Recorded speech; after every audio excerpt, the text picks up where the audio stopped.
Here we go. Okay. My name is Ken Rogers, and I'm here today at the request of the Diversity and Inclusion Committee.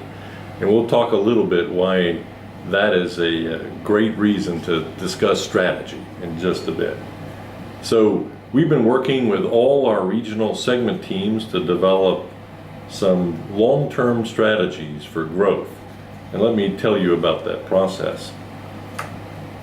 First, let me highlight that we do an excellent job of execution here in the region. We've been meeting our PO. Almost each segment has been delivering great results. We're doing a fantastic job of executing our plans each year. But what we're trying to do for the moment is to pause and to think about our longer term strategy and how can we really create substantial growth. And we're doing that because as leaders of the DPT business in Asia, we're responsible for our family, for our employee group. And our employees have told us in the Spirit Survey result that they want to have the confidence of our long-term success. And so thinking about strategy over a 5-year period and sharing those results that we've created now with employees, I think is a very good thing. So one thing that we realized at the beginning of the process is that even though our business is growing nicely in the region, 5 to 7%, we're only growing at half the rate of other businesses such as 3M and Honeywell. And when we examine 3M and Honeywell to find out why are they growing so much faster, what we find is that they have been tailoring their offering to customers on a very local basis. So their product and their service to those customers has been very much specific to the country. So specific to China, specific to ASEAN, specific to Japan. We feel like we can do a much better job there of Asia for Asia strategy.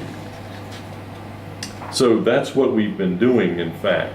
And we've been speaking with each one of our segment teams about how their local customer requirements can be better met. How can we adjust our product offering? How can we adjust the services that we're providing to be very competitive and to gain that double-digit growth rate? So when you think about this, of course, DuPont does a very nice job. Our DPT sales team does a great job of these kind of transactional activities, the selling, the product support, the services.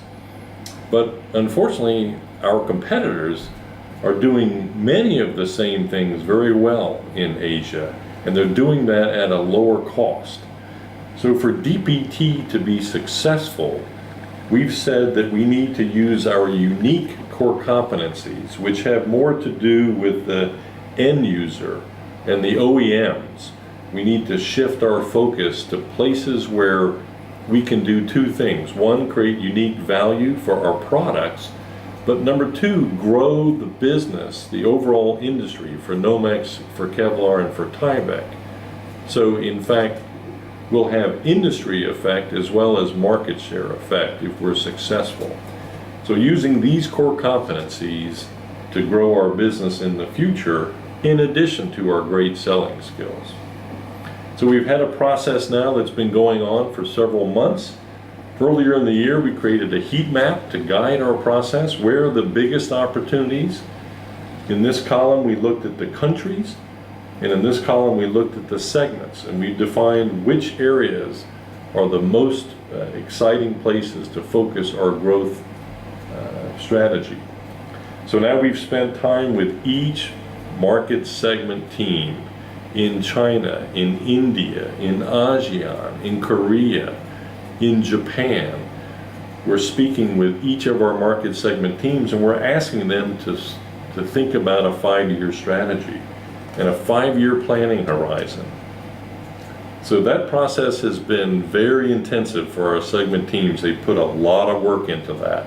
It's not a thinking that they've been doing typically, so this is a different out-of-the-box idea, but they've come up with some really great results. And what they've been able to do is for each one of these blocks that shows up on the heat map, They're creating out-of-the-box thinking, stretch ideas, long-term opportunities to do business very differently to create that accelerated growth. And specifically, we're using this house chart to capture the strategy for each regional segment.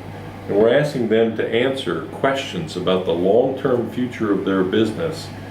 How will their marketing approach be different in 5 years? How will their technology be changed? How will they improve their position based on their core competencies? How, in fact, will we change our asset plan? Will we have local manufacturing? Will we have downstream positions? Will we have testing facilities? Will we have value demonstrations such as Thermoman? How will the future look versus depending on some of the assets that we depend on today? How will we change the sales, the channel, our key account management, maybe our business model? How will that change? Our products, what new products do we need in Asia that we've never needed in other parts of the world? And finally, how do we change our approach with people? How many people, what quality of people? What kinds of expertise are the people going to have? All these kinds of questions. And typically what we're finding is that our emphasis in terms of people and future staffing is much more about end use and OEM kind of focus. We're hiring experts from industries to help them, help us grow the business in each one of these market segments.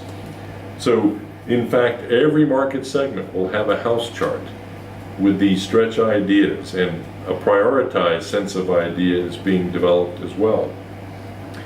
From those priorities in each market segment, we're developing a portfolio of programs. Some of the programs are very exciting. Some are short-term, can be delivered quickly. Some are longer-term, require a little more patience. But we're putting all the high-priority programs into our portfolio management system. And what are we trying to do with that? Well, we have a base case of growth, which has been about GDP-type growth. As we said, that's not enough. We know we can grow more. We know there's a lot of opportunity for Nomex, Kevlar, and Tyvek here. So we're using this portfolio to create a leadership case where we hope to almost double our growth, double-digit growth. And we're using a new process to manage these portfolio of new ideas that are coming from our 5-year strategies, the Asia for Asia portfolio. So we're very excited about this. And we've been very excited about how the teams have responded to this longer-term opportunity.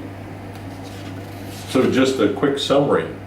We believe that Asia for Asia can create better results. We know that means local product development. We know that means local assets of some sort. We know that means different things. We're trying to change the course. We've done a great job of pushing product, but now it's time to have a much stronger pull. A much stronger approach that's based on our core competencies in each individual segment. So let's go back to diversity inclusion. When you think of diversity, that's what we're doing. We're considering the diversity of every country. In fact, every segment in every country. How can we develop our offering to match the diversity of customer needs? When you think of inclusion, we probably work with several hundred employees in these country-by-country segment processes.